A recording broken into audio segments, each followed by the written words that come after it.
With Thanksgiving right around the corner, now's the time to start thinking about what desserts you're going to serve. And if your house is anything like mine, by the time dessert rolls around, everyone's stuffed.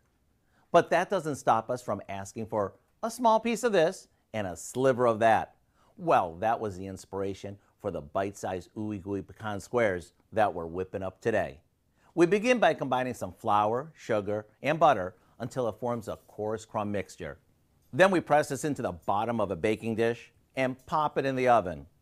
While it's baking, we mix together some brown sugar and flour, along with a good amount of corn syrup, a few eggs,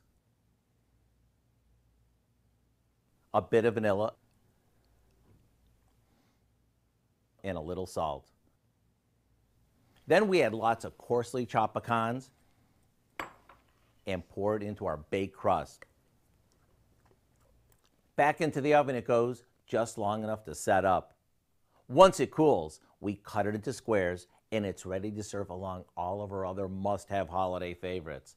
The nice thing about these is you get all the yumminess of a pecan pie, yet it's easier to make and serve. The recipe for these Ooey-Gooey Pecan Squares is online now. I'm Howard with Kelly in the Mr. Food Test Kitchen, where today we found a perfectly portioned way for you to say, ooh, it's so good.